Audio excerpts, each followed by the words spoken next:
I'm Mike Wilner, and you're listening to Red, White, and Blue Jays. Swing and a drive.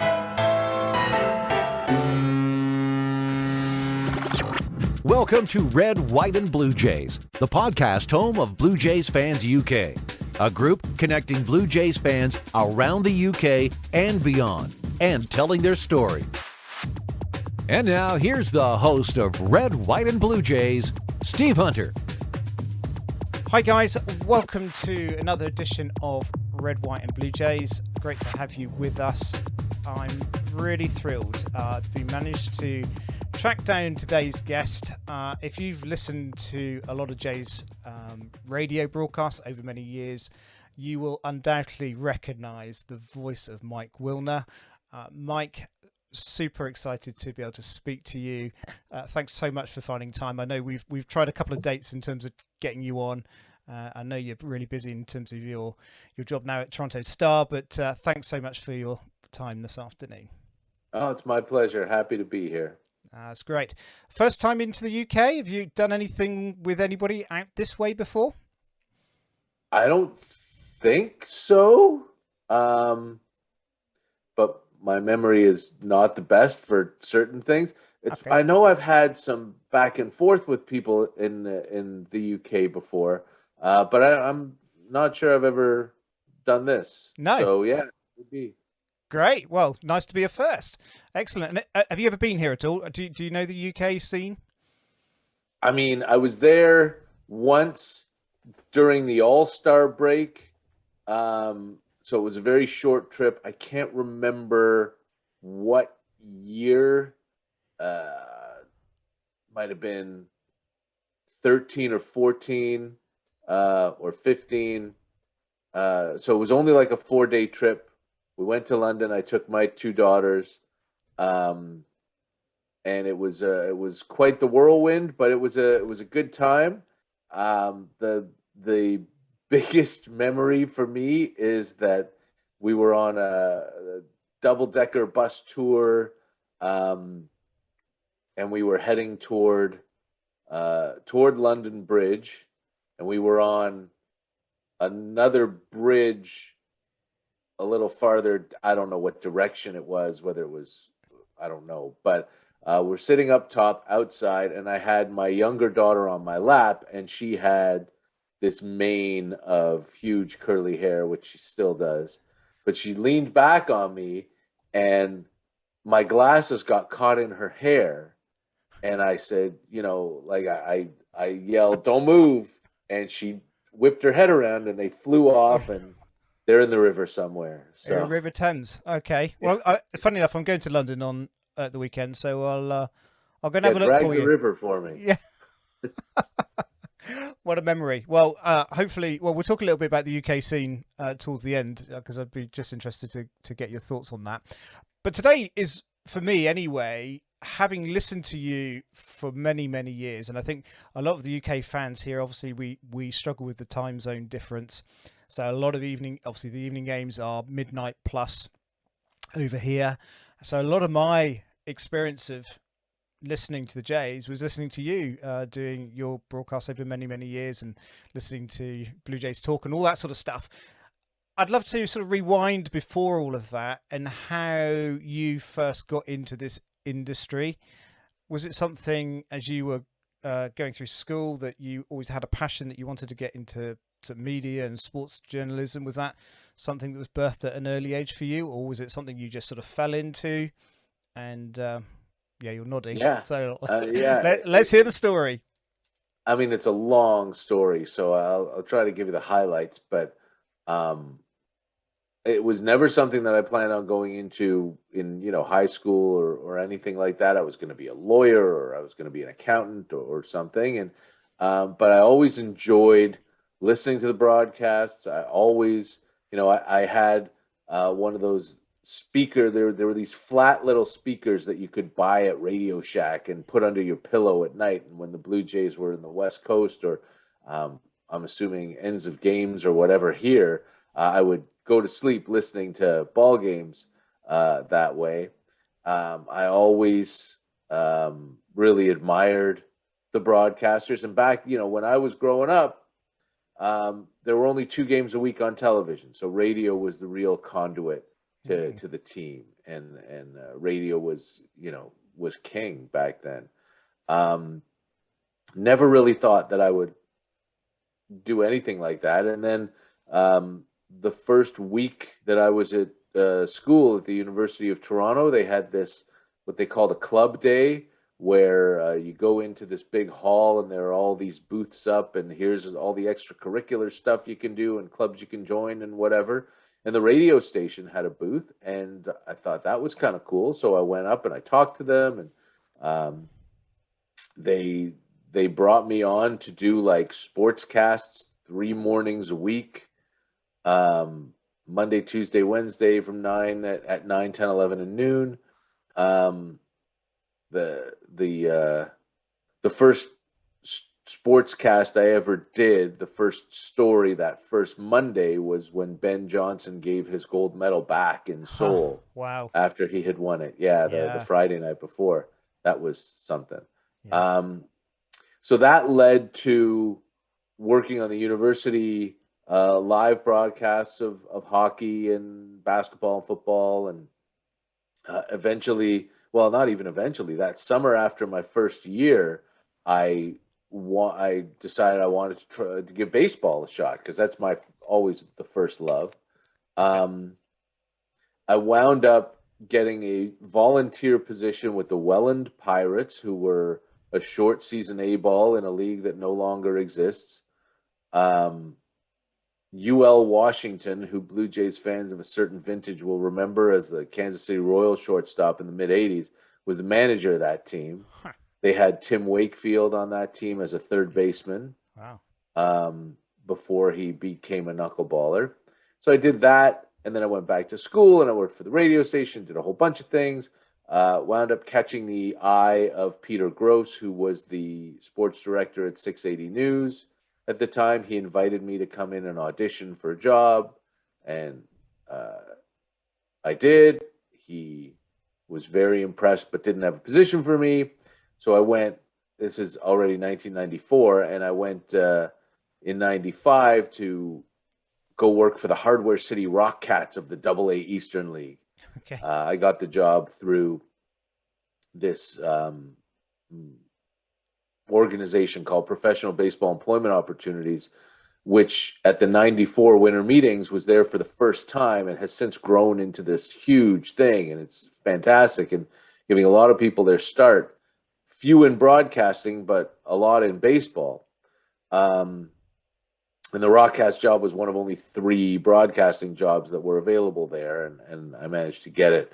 And then in the middle of the Rockcat season, 680 News called and said, we have an opening. You want to come back to Toronto and be a sportscaster here? And I was like, well, yeah, you're going to pay me. They're not. And the job in New Britain, Connecticut was not at all what had been advertised to me when I got it.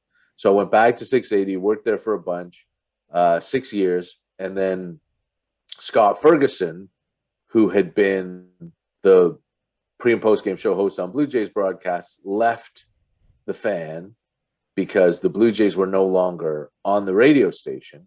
So he went to Headline Sports to still be with them and be on the broadcast and do the things he used to do. And the job covering the Blue Jays opened up on the Fan. They called me because they remembered, or Scott Metcalf, who later became the news director at 680, who's an absolutely wonderful man. One of the greatest people I've ever met in this business. There are a few. He's outstanding. He called me. He remembered that I had interned at the Fan in 1993 for a month or two, and that I was really into baseball. And eventually I got that job. Nelson Millman hired me. And the next year, the Blue Jays, Rogers bought the Blue Jays and Rogers bought the Fan and brought the Jays back to the Fan. And all of a sudden I was on the broadcast with Tom Cheek and Jerry Howarth, and it was insane. So yeah, that's the I don't know, 8-minute version of the 75-minute story, but Yeah. that's just what happened. Yeah. Right place, right time, do good work, impress people, and keep getting opportunities. Yeah, absolutely. Doors open.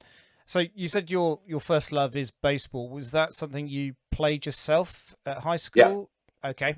So We just didn't give. have a baseball team in my high school, but I played elsewhere in Toronto in the Bond Park. Had a league, played there. But yeah, I played all the way up from being a little kid for sure. It's and up until the pandemic, the old guy league that I was in Nice. um, shut down for 2020 and still hasn't started up again yet. So hopefully it will at some point. Need to get on it. It's funny enough because the one little thing we have in common is that we're born in the same year. Oh, all right. So 1970 babies. My So beard is probably whiter than yours. thank you. Yeah, so there's a few things that, in terms of your timeline.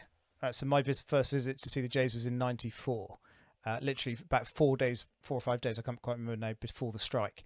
So I saw them literally by my fingernails, fell in love with the game, and it's been Blue Jays ever since. So so just interesting your timeline in terms of what's happened with you. Yeah. I don't remember I don't remember whether I went to a game in 77. I know I did in 78. Okay. But I probably did in 77. I can't remember. But the first game I covered was in 1988 in September with the University of Toronto radio station. So, so this is my 35th season, which That's is amazing. crazy, covering the That's Blue Jays. And I'm glad you stayed in love with it since they took it away from you so soon after you got to see it. Well, the crazy thing was, so apart from the strike, so when everything came back in '95, obviously baseball here is a minority sport by a long way. We, at that point in time, had no TV coverage. Obviously, internet services or internet wasn't around. So the only way I could keep up with how the Jays were doing was to go down to our local newsagents on a Saturday where they did an international version of USA Today, and they do it just once a week.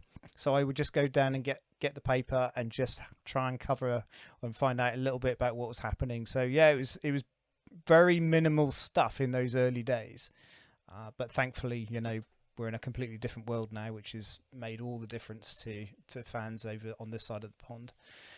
So that's just the one positive of the internet happening. Yeah, absolutely, yeah, totally.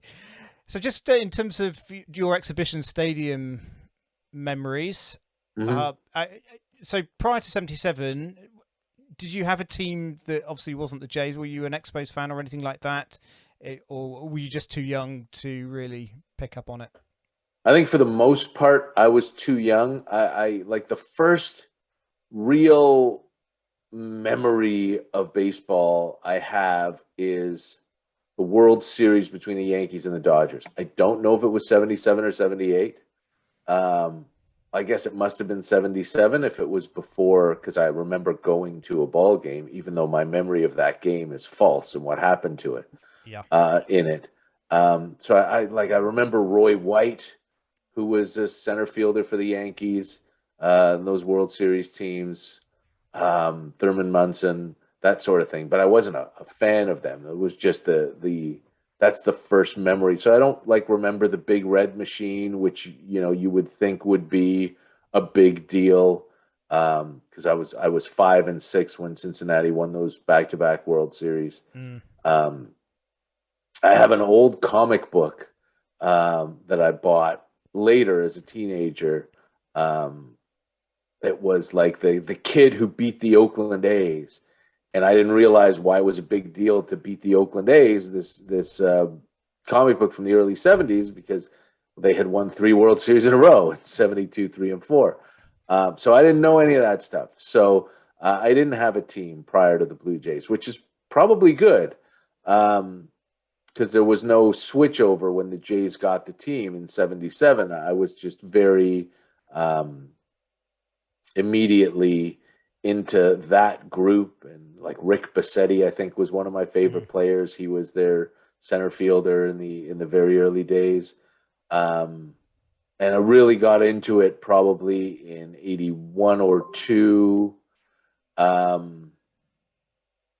had this the first baseball simulation game I had was called Status Pro, and very rudimentary thing, but I replayed the entire 162 games from the 1980 season. So that got me intimately familiar with that group of Blue Jays and set me off on a lifetime love of both those things. Amazing. Great memories. Exhibition Stadium, what's your fondest memory of that place and the worst memory of that place? I have so many memories of the X. I mean, the first 11 or 12 years of my baseball fandom was spent there. I remember, I went to opening day in 1982 by myself. I couldn't find anybody to go with me. It was a miserable day. It was Good Friday. It was an afternoon game, but it was rainy and horrible and cold. A miserable day to the extent that Dave Stieb did not pitch because the Jays were worried that the game was going to be rained out. So they started Mark Babcock, and he gave up like 7 runs in the first inning, and they lost, I want to say 14-5 to Milwaukee. And I was sitting right behind the first base dugout by myself, like 2 rows behind, and there was nobody there on opening day because it was such a horrible day. Yeah. But it was amazing. I loved it. I remember the vendors with the boiled foot-long hot dogs that were wonderful and terrible all at the same time. The grandstand, which, for some of it had the only seats in the ballpark that were actually facing home plate. Yeah. You would get your $1 or $2 tickets from Dominion, and it was general admission. You just pile in and go. And you couldn't sit in the first 7 or 8 rows because you couldn't see the field from there because of the fence, because it was not, the place was not designed for baseball. I remember seeing the back of Alvis Woods a whole bunch. I can still see that number 20. He played left field a whole lot when I was there in the early days. I was there for Charlie Moore's Blue Jays debut, who I'm sure nobody else remembers, but they got him from Milwaukee. He was a catcher, and Milwaukee was a really good team at the time. So this was a big thing, and he homered in it. Or I remember him homering in his debut. I'm not 100% sure it actually happened or not, but I remember being there for that. I was there for the triple that bounced over some center fielder's head because he lost it in the fog or something. I was there for the last game that the Blue Jays won in 1987, the Saturday afternoon game before the 7-game losing streak. I remember vividly after they won that game seeing Juan Benitez, who was a utility player, bench guy for that team. I remember watching him dance on top of the dugout in celebration. Can't remember why, but it felt like that was it. The Jays were going to win the division and go back to the playoffs. I was there for Game 7 of the 1985 American League Championship Series in the grandstand, but in deep center field, probably like the 3rd or 4th section from the far west end of the grandstand, where the game was just really, a rumor from there. You could barely see it. But I could see Jim Sundberg hit that triple, and I could still see it off the top of the right field fence. Jesse Barfield backed up like he was going to catch it. He thought he was going to catch it, and it hit the top of the fence and bounced back into play for the 3-run triple that really took the Jays out that year. And I remember, amazingly getting to go into the press box and getting to go into the clubhouse and sitting in the dugout and covering games in 88 and 89 for University of Toronto radio. I met Len Bramson there, who is it, and that's a name not a lot of people know, but a central figure to Blue Jays broadcasting. He was the guy who ran at the time, the Telemedia Sports Network. He was the guy who hired Tom Cheek and started it all. And we sort of struck up conversations in the press box when I was just starting out, just some 18-year-old dumb kid. I had no clue who he was. And like the fifth or sixth time we talked, he said, "You want to come into the broadcast booth and meet Tom and Jerry?" I was like, "Yes, absolutely. I would like to do that." So that was amazing. Meeting them was incredible. And, then 14 years later, getting to work with them was just insane. Yeah. Childhood dream stuff, isn't it? It's extraordinary.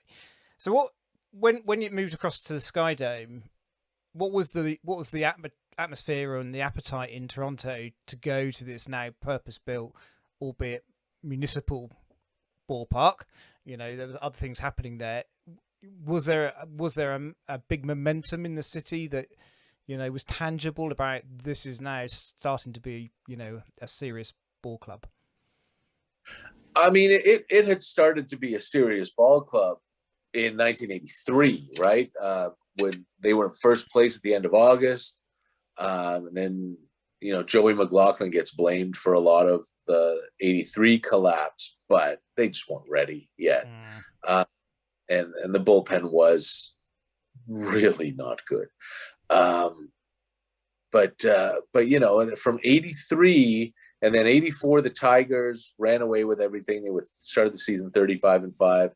But what a lot of people don't remember is that in the first week of June, the Blue Jays had cut Detroit's lead to 3.5 games in the division, which was crazy when you consider the start that team got off to. But that was a wire-to-wire year for the Tigers. And then they won in 85. And 87, they came so close. And 88, I think they didn't get eliminated till the last weekend of the season. And then when, this whole time Skydome is being built and we're getting ready for it, right? I remember being at the last game at the X. They were playing the White Sox. George Bell hit a walk-off home run in extra innings. That was the last thing that ever happened at Exhibition Stadium, and that was super cool. And then they went on a road trip, and that famous series in Boston happened, right? This was after the 12-24 start. Jimmy Williams was out. Cito Gaston had taken over. They had started to play well. They went to Boston, and I think in the first game of the series, Junior Felix hit an inside the park grand slam, which was crazy.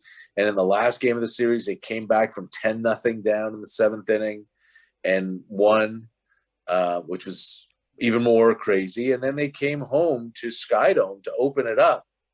And I was there for that game too. And I remember walking in for the first time and thinking, this place just looks like a giant toy. It was just so giant and bright, and like the wall was so blue, and it just looked like a toy. And it was, at the time, people were talking about it like it was the 8th wonder of the world. Nobody noticed that it was so concrete-y and all that stuff. But it was just a fantastic place. I mean, again, Exhibition Stadium was a dump, but it was our dump, and we loved it. Skydome was a whole other thing. And, Fred McGriff hits a home run off the Hard Rock Cafe the first week. I remember in that first game, Bob Brenly, it must have been in his first at bat early in the game, hit a drive to deep left center that got caught on the warning track. I thought off the bat it was gone. At the exit would have been gone. And we started to think, maybe this is going to, be a little bit of a pitcher's park. It certainly isn't. But I definitely remember that shot by Brenly and thinking that should have been a home run, and it wasn't close. And, it was such a magical, wonderful place. As part of magical season where the Blue Jays came from 12-24 to start the year and wound up winning the AL East. And I do remember, the two other things that really struck me during that first series, the first ever series, the Brewers were in town. The 5-minute rain delay. I don't remember which game it was, a second or third game, where it just started to rain and they started to close the roof. And it got to a point where the roof closing the way it does, it was pouring, but only over home plate. So the catcher, the batter, and the umpires were the only ones who were getting wet. So Richie Garcia, who was the umpire, a home plate umpire, said, we're going to just wait. And they moved 3 feet back where it was dry and let the rain pour, let the roof close. So that little delay. And then in one of the games, Tom Troublehorn, who was the manager of the Brewers at the time, had Chuck Krim pitching, a right-handed reliever, took him out, moved him to first, brought in a lefty for a batter or two. Might have been Dan Plesac. I can't remember who it was. And then he brought Chuck Krim back in to face the right-hander, which is something that Whitey Herzog did a lot in St. Louis in the mid-'80s with Todd Worrell and Ricky Horton. But it wasn't something I'd ever seen before live. And so, I used the line that he had Chuck Krim relieve himself on the mound. And that was amazing strategical move that I had never seen. So that stuck with me, that first series at Skydome. But it was just, it was incredible. And then the playoffs that year, Jose Canseco went into the 500 level in the ALCS in '89. He was the first one ever to do it. It was just an incredible place. It still is. It's lost its luster quite a bit. I think it's now the 7th oldest stadium. I know, it's baseball. incredible, isn't it? Yeah, absolutely. Yeah, it's mad. But it's a great place. Yeah. Are you liking the plans in terms of what they're going to do to it over there? Because they've talked a lot about the 100 level, haven't they, in terms of turning the seats towards more home plate? Because at the moment you sort of look out into the middle of the outfield when you're sitting down there. Do you think that's going to help? Is that going to make it feel more baseball-like? I mean, I don't think it doesn't feel baseball-like. I think that a lot of the complaints that people had over the years about it were more so complaints about not being in the playoffs for 20 years. And, the fact that Camden Yards was built right after Skydome was built and sort of changed the direction that everything was moving in. And Camden Yards is gorgeous. Don't get me wrong. But we needed a place with a retractable roof. Absolutely. Or a roof. And so this is the best thing that they could have come up with in 1983 or whenever. But I do think that moving the bullpens and changing the dimensions of the ballpark and making it a little more quirky in the outfield is gonna be fun. I think that the ideal thing is still to have like a Milwaukee or a Seattle type stadium here in Toronto. And I think eventually we'll get there, but it's only 30 years old, right? 33 years old. It's not falling apart or anything like that. I don't think there's, if Rogers, God bless them, if they want to spend money and build a whole new ballpark, please go ahead. I don't want to pay for a new ballpark. And that's what winds up happening. And I think at least in Canada, communities are starting to wake up to the fact that we don't need to subsidize these places. So, and there's no need for a new ballpark. Oh, I love it there. I think it's, as you say, it's got its own history. Its uniqueness in terms of what's happened there. And it's got some phenomenal memories in that place. And I was just going to ask you a little bit about particularly the sort of 2015 big game. What was that like for you being there on that night? Crazy series in terms of losing the first two in that series, having to go down to Texas to pull it back, coming back for game 5, and then everything that unfolded that evening. what was that like, being on a broadcast team, trying to unpick what was some of the weirdest baseball moments that any of us will ever see, I'm sure. Yeah, I mean the seventh inning of Game 5 in 2015 was and I think will forever be the most insane inning of baseball ever played. Period. You know, given the stakes and all the craziness that happened. You know, start back from Russell Martin hitting Shin-Soo Choo's bat, something none of us had ever seen before. The umpiring crew ultimately got it right, but mishandled it in real time when Dale Scott came out and called timeout as the runner was scoring. And I talked to Dale about that on my podcast a couple of months ago, and he said, yeah, I shouldn't have done that, but ultimately, whether I called time or not, there wasn't going to be able to be a play made on the runner coming home. So that's why they decided to let the run score. And he's right, you know. And then the delay, because fans were, you know, it was a powder keg, really was. And it felt like it got scary for a few moments. We were kind of close to a riot, it almost felt like. Yeah. And then, you know, 3 straight errors to open the bottom of the inning. I mean, that's as instant karma as you're going to get, Sure. I think, for baseball.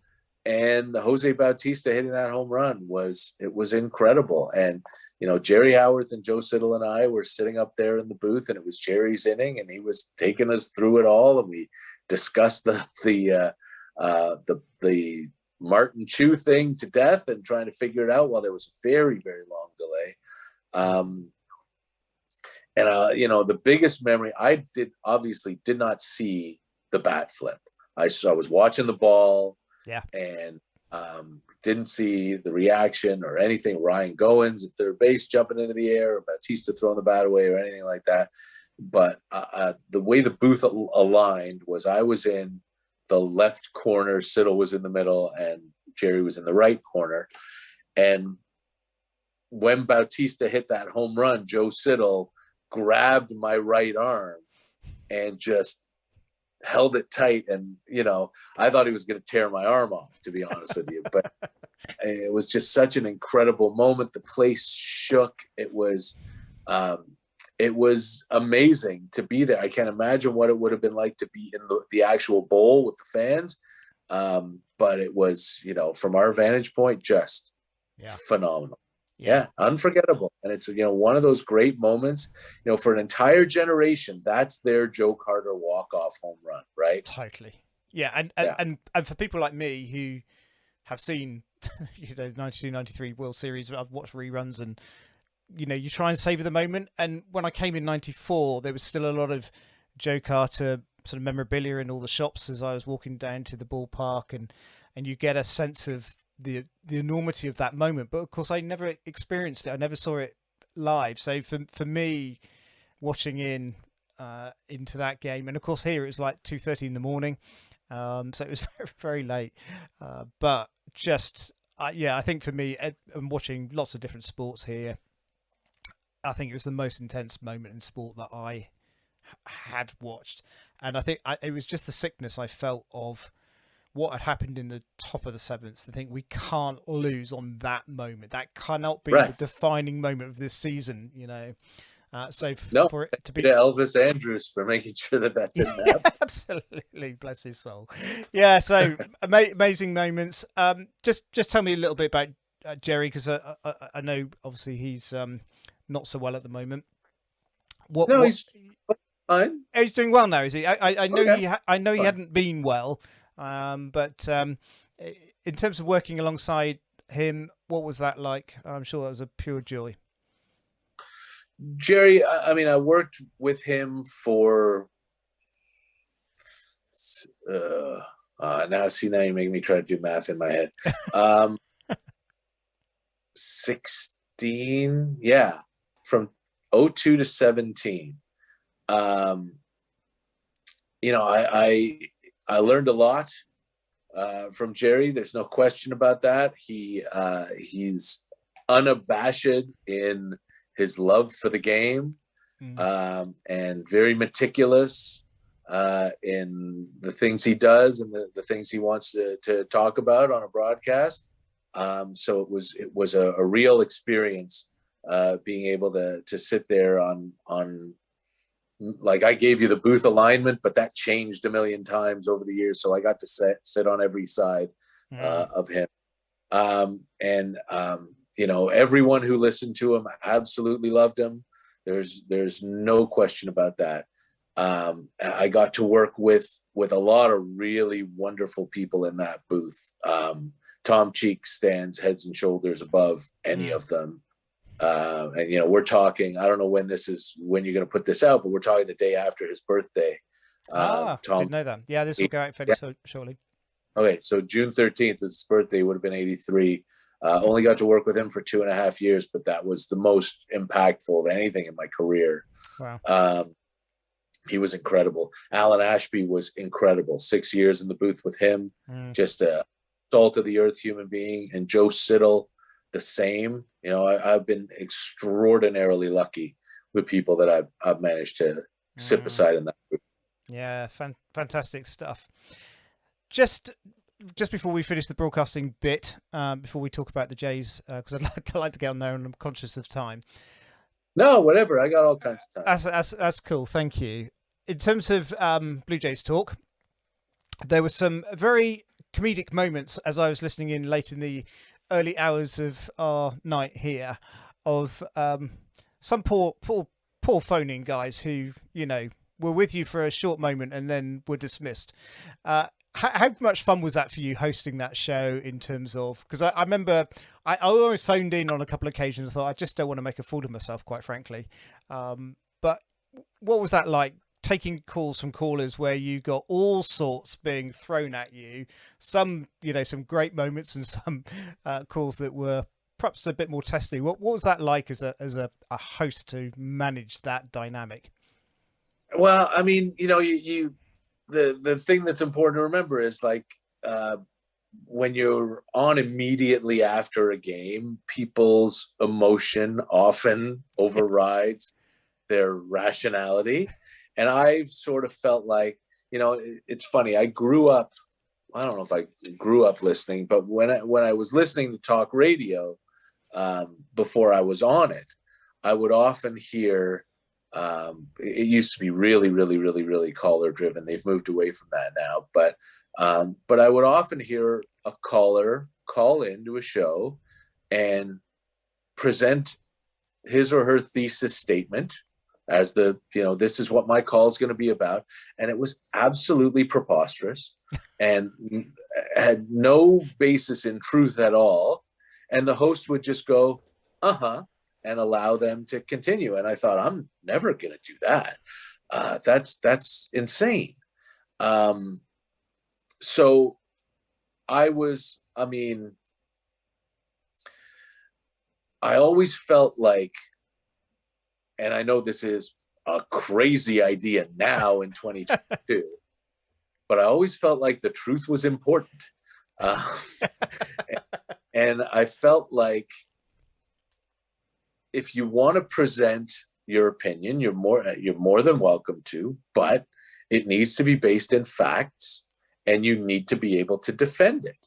So it is really funny, this reputation that I seem to have as cantankerous or belligerent or combative, when really all I did was, when someone would call up and say something ridiculous, the first thing I would say is, why do you feel that way? Or, you know, tell me how that works or something. Just explain yourself, defend the reasons that you think this way. And I think a lot of people who are angry just wanted me to agree with them.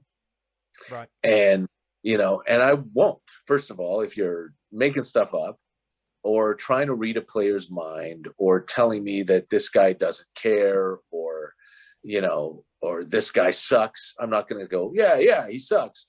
I will say, yeah, he went 0 for 4 today. Hitting's really hard, you know. And I just tried to keep it like a human-centered thing. Remind people that these are people out there that are for the most part doing their best, and that this is a really, really difficult game to play and a really difficult game to win at, and an impossible game to master. No one has ever mastered the game of baseball. And that rubbed a lot of people the wrong way, because a lot of people just want their anger validated. And unless there was a real reason to validate it, I wasn't going to do that. Sure. Well, it was always very entertaining listening to you, Mike. And as I say, some of the most formative nights I've spent listening to the Jays was listening to you. And so, yeah, always valued those programs and listening into what you had to bring. And I think, I appreciate that. Yeah, and I think as I said at the beginning, for us guys here in the UK, often most of our experience listening to the Jays is by radio. Well, it is for me, because I'm getting old now and I can't do nights watching the Jays all the time. So lying in bed with my earpods in, listening to the radio is such an important media for us to have. And you've been certainly part of my formative years of listening to and learning about the Jays over the years. So thank you for that. Let's just let's dial in as we come to a close. We haven't even talked about our current team. Just broad brush. How positive are you for the 2022 Toronto Blue Jays? I mean, it's a great team, and I think they've been showing that over the last little while.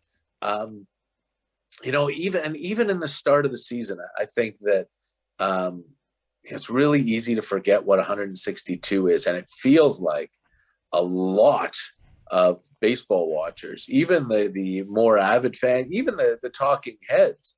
People get paid to talk about this, forget what 162 games is every year, right?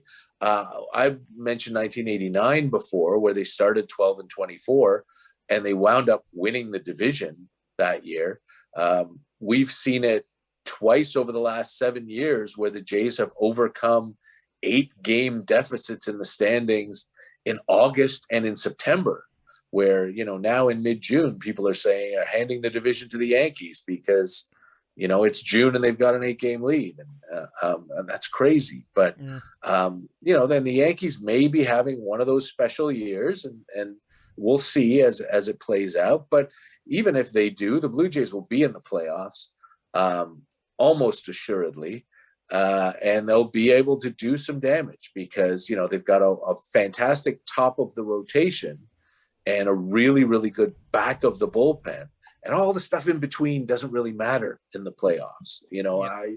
Some of those Yankees dynasty teams in the late 90s only really used 3 relief pitchers the entirety of the playoffs in any significant situation. So you can do that because there's so many off days and whatever. It's an entirely different beast. But, the fact that in the season, with 30 games in 31 days, after a short spring training, they played 26 of their first 35 games against teams that were playoff teams last year. And they came out of that over 500. A game over, whatever. They came out of it over 500. That is an astonishing achievement that not many teams would be able to do, no matter how good they are. And I think that we just kind of looked at that and was like, oh, well, they're underperforming, which is crazy. And we've seen now, as how the schedule has opened up, how much better they've started to play, how much they've started to hit. I believe right now, after so many people complained after the first month that they weren't hitting. Are they ever going to hit? Maybe they just can't hit. Maybe last year was a mirage. Don't get me started on that. But now they're leading the league, right? They're leading the league in batting average and leading the league in on-base percentage, scoring crap runs, and the run differential has fixed itself, right? As we speak, over the last week and a half, they've had wins of like 12-3, 11-1, 10-1, 8-0, 7-0. And now they've got one of the easiest schedules in baseball the rest of the way. There's some 18 games left against Baltimore. Yeah. This is a really, really, really good team. And it's got a chance to be that for a long time, which is incredibly exciting. Yeah. You know, from 1983 to 93, the Jays had 11 straight years where they had a winning record.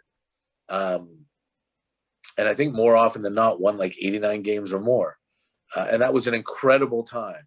And I think we're headed back into something like that. Mm. And you think in terms of the age of the players that we've got, I mean, these guys are essentially babies in MLB standards. Yeah. And Manoah had another sterling outing last night. How good is he? I mean, look, I'm someone who, when they called him up last May after 35 innings in the pros, I thought they were nuts. This doesn't work. It doesn't happen like that. Baseball doesn't work that way. To his credit, he has been far, far better than anyone could have expected. You know, they're talking. He's getting. It's like Bo Bichette in 2019, when he came up. All of a sudden, after his first couple of weeks, he's in conversations with Joe DiMaggio and Ted Williams, and you know, some of these all-time greats. Same thing with Manoah through his you know, this 18-3 or 17-3, whatever he is. His ERA is crazy low. It's the second lowest of any Blue Jay through this point in the season, and he's never lost at home, and he just goes out and he dominates. And what's funny is that, you know, you look at the raw numbers, he's very pedestrian against left-handed batters and just myrtleizes right-handed hitters. So the last few starts of his, you've seen these teams stack lefties against him, saying, oh, okay, we know his weakness, right? We'll just throw 7 left-handed batters against him and we'll be able to beat him. And he has risen to the occasion and he has dominated them too. And it's really something. You know, he's a bulldog. He's an old school horse who can throw 110, 120 pitches.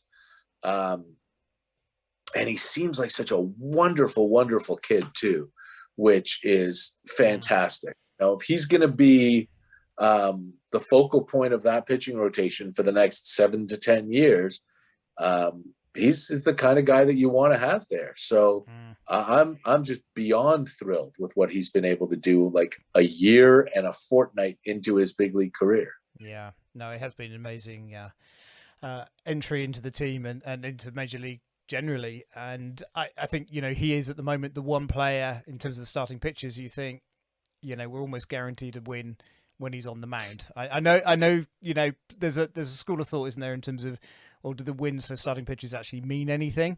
I heard Kevin Barker saying today that actually for starting pitchers, particularly at the top of the rotation, that is an important stat because it shows something. I think when you get down the rotation, it's perhaps not quite so important. But yeah, exciting stuff. Yeah, I think pitcher wins are kind of illusory because, you know, I've seen a guy throw 8 shutout innings and not get a win, right? Because his team doesn't score or the bullpen blows it or whatever. I think when you talk about pitching wins for top of the rotation guys, that's more because they tend not to leave it to the bullpen, right? They'll go 7 or 8. In the old days, they would go 9. But still, those things can be taken away. But I think, you know, when I talked to Manoah in spring training, and he said, he was talking about the rotation, and he said, I think we have 5 guys in this rotation who can each win 20 games. And then he quickly corrected himself, and he said, I don't mean they get 20 wins. I mean, the team wins 20 times when they're on the mound. So that's how Manoah looks at it. If the team wins a game that he starts, that's a win for him. Yeah. And I think that's how pitchers are starting to look at it now, that most guys are expected only to go 6 innings. Very good. How do we solve the catching position?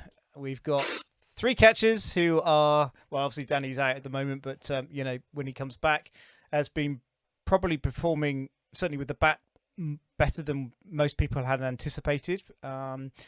Alejandro Kirk is still doing what he does. And, of course, we've just had the arrival of Marino. Where do you see that one going long term? I mean, are one of them up for a trade? Do you think? Is that likely where the Jays are going to go with that? I don't know if it's likely. It feels like, I know a lot of people are saying that's what they should do. For me, it has felt like these things tend to work themselves out, which is, I know, not much of an answer. But I think when Jansen comes back, Moreno goes down for now. Yeah.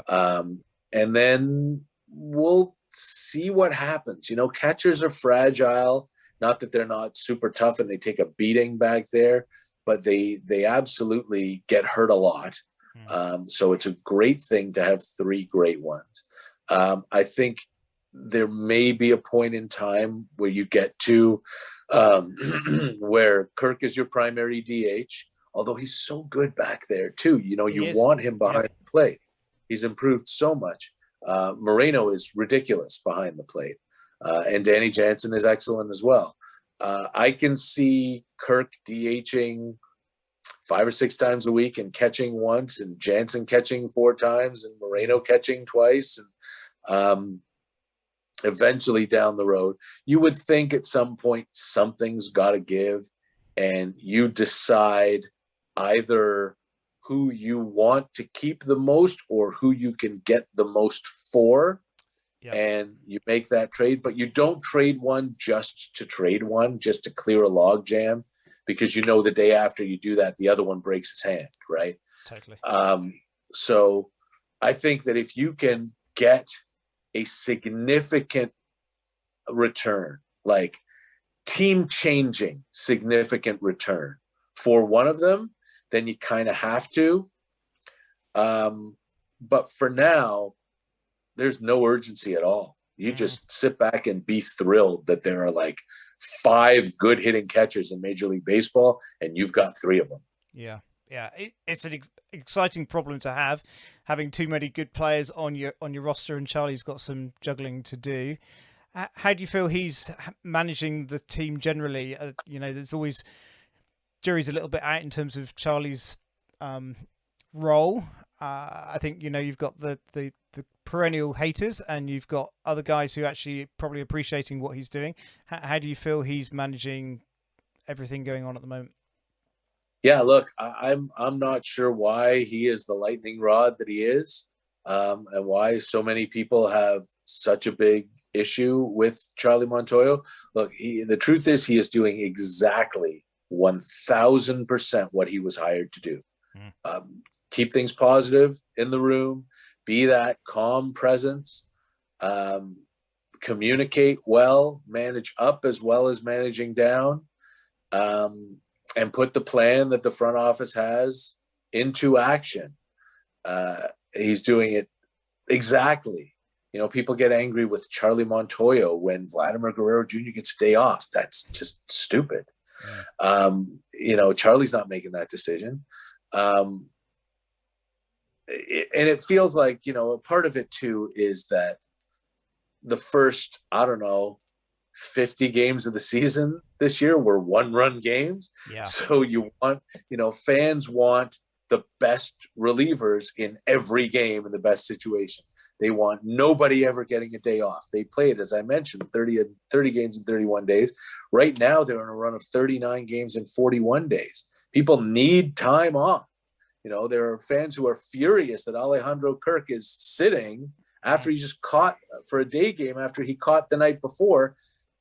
You have to. There's a reason that catchers hit 210 after the All-Star break, right? And you don't want that to happen to these guys. And they need time off, and they need, there still are 2 Jays who've played every day this season, which just doesn't, nobody plays 162 anymore. So yeah, I have zero issue. Occasionally Charlie will do something that's confounding. Fine. Like the whole bunting with 2 strikes thing, I will never agree with. But he's really pulled back on the amount of times he's asked people to sacrifice, which is wonderful. But, again, you can't, you just can't. Tim Mesa, Adam Simber, and Jordan Romano cannot pitch every leverage inning that the Blue Jays have. when you're down by 3, you got to manage your bullpen differently than when you're tied or up by 1. And these are things that, the instant gratification people will never understand. And you have to, there are some times where you have to lose a battle to win a war over a 6-month season. Yeah. And, in order to make sure you're going to get your best out of everybody, you're going to get the best out of everybody as often as you can. That's what you have to do. And Charlie is completely fine. Yeah. Yeah. I saw the Jays put out a stat today, which just caught my eye in terms of Vladdy. So he's hit 87 home runs in his first 403 games, which matches his father, which is an interesting stat. I mean, he's not had quite the blowout season as he had last year. Do you feel that's just a matter of time that he's going to, pick the pace up? I mean, first of all, just to give credit where credit's due, Hector Gomez came up with that. The Blue Jays may have amplified it, but that was Hector Gomez, who is a reporter who I'm trying to find out where he works. But anyway, it was a little bit more than that. It was he works for Z101. But Hector Gomez came out with the stat that not only does Vladdy have 87 home runs, but he also has a 363 on base percentage, which is the exact same as what his father had through 403 games, which is insane. Yeah. Look, he's going to be in the MVP conversation pretty much every year that he plays. I don't know that he's going to have a 1,000 OPS every year. He may not hit 48 home runs every year. What he did last year was exceptional. He almost won the Triple Crown. And I think that a lot of people say, okay, that's now his baseline. He's going to do at least that every year. But again, not the way baseball works. Guys have down years. Guys have, even in a down year for him, he will be an MVP candidate. And I just think that's going to happen. Look, he might, what's he on pace for now? About 40 homers or so. So he might only hit 40 homers, right? He might only hit 260. His OPS might only be 880. That's okay. Yeah. But he's still an incredible hitter who can change a game every time he steps into the box. And that's the threat he brings every time. That's what pitchers are going to be thinking about. That in a moment he can turn it around. So yeah, exciting stuff. I just want to just before we finish, just in terms of international stuff. So obviously we're a podcast here from the UK, and how much a ball club would be aware of fans around the globe, as opposed to, obviously the Jays are uniquely different to any other major league club because of the one team for Canada. MLB have announced that they've got some international games coming up. I know Mark Shapiro has mentioned that if it was right to come to England, it would seem like a good fit. How likely do you think that is? And do you think that would be a good thing for the team? Do you think they would be well received in coming across the pond and seeing us over here? I hope they would be well received, and that's more of a question for you. Well, I mean, yes, we would receive them well, but I think in terms of, the mindset in terms of the players coming to an international game, does that? It's an interesting thought because for a lot of them it might just be this is a pain in the ass. Yeah.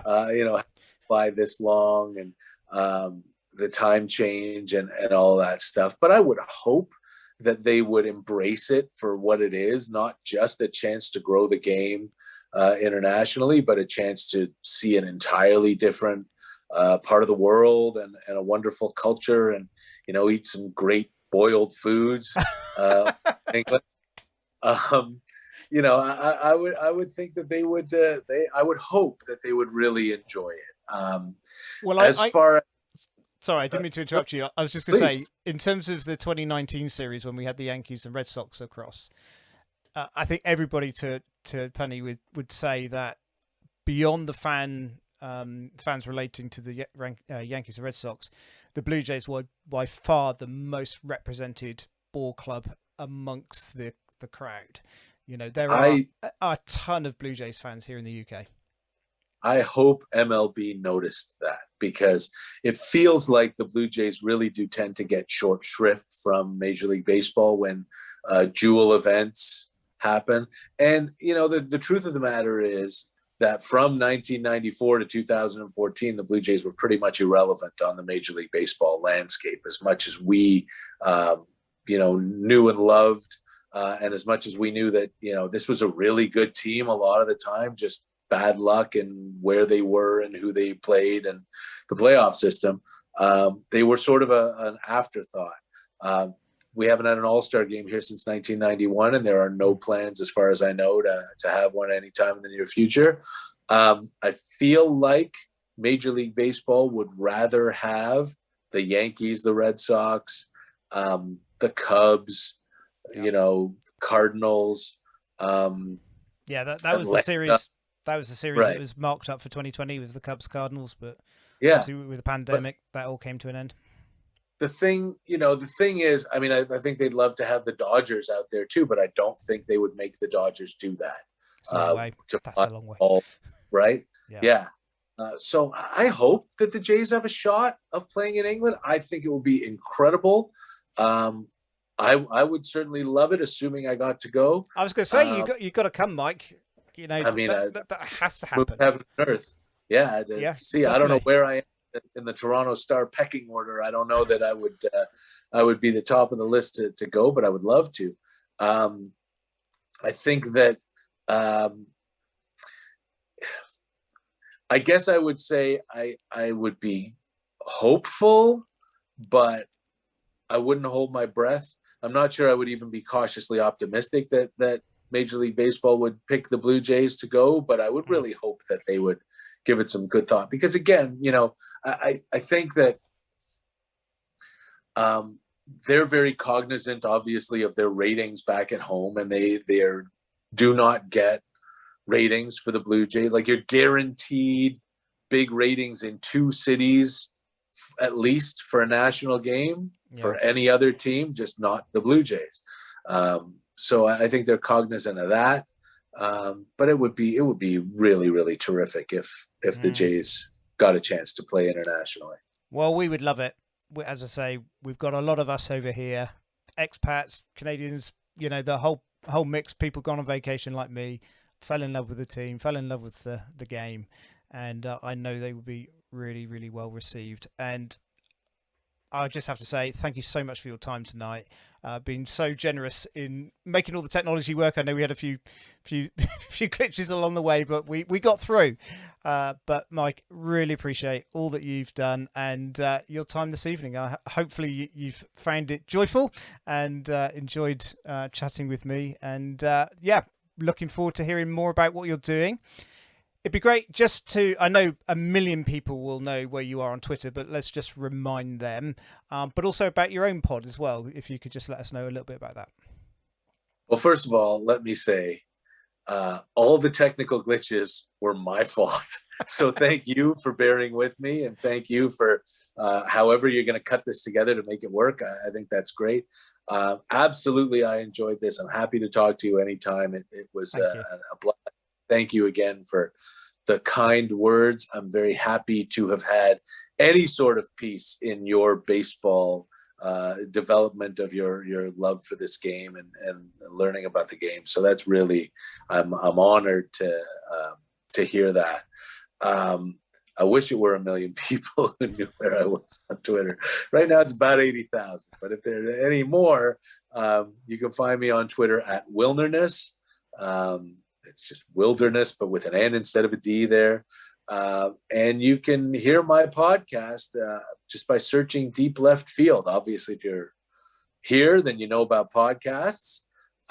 Deep Left Field is available on wherever anybody gets your podcasts or anything like that.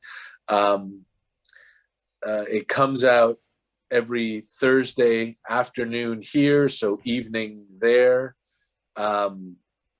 And the current episode that's up right now is well, first of all, we've got Ross Stripling every week. So one of the Blue Jays' best starting pitchers joins me every week, and he has a segment.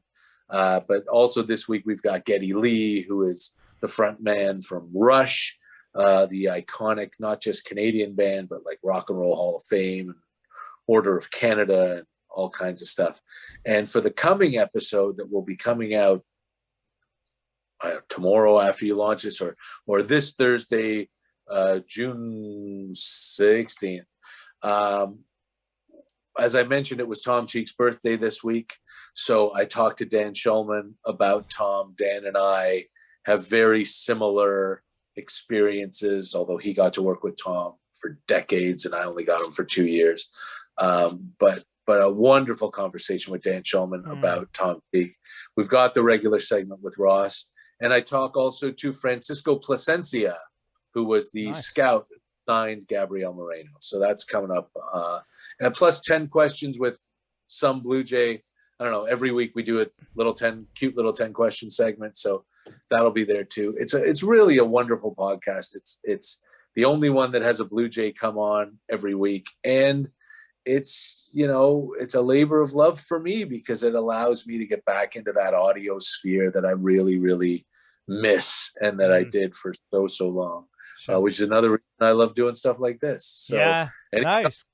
Feel free to ask. Yeah, no, great. It is great. Listen, I have listened to some of. In fact, you did one the other night that I was listening to. I think you were recording it about 1:30 in the morning or something. And do that a lot. It's just like, oh my goodness, this is hardcore. I'm not doing that. That was, I think, after I had just come back from St. Louis. Yeah, so, you just traveled back. Yeah. Took a while to get settled. That's good stuff. But yeah, guys, please make sure you get to listen to that because Mike puts out some really, really good stuff. So thank you so much. Lovely to meet you. Lovely to spend some time with you. And we wish you well in all that you're doing, Mike. And we'd love to catch up with you again at some other point.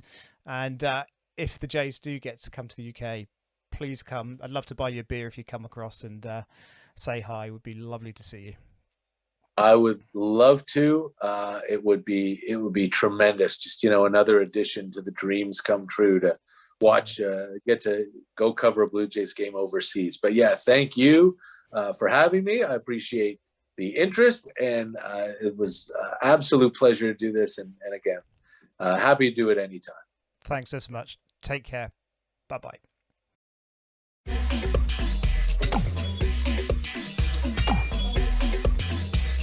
The Red, White, and Blue Jays podcast is a production of Blue Jays Fans UK. If you've got a Blue Jays story to share, let us know. Email us at bluejaysfansuk@gmail.com. And follow along on Twitter and Instagram at Blue Jays Fans UK. I'm your announcer, Jim Langton. Thanks for listening.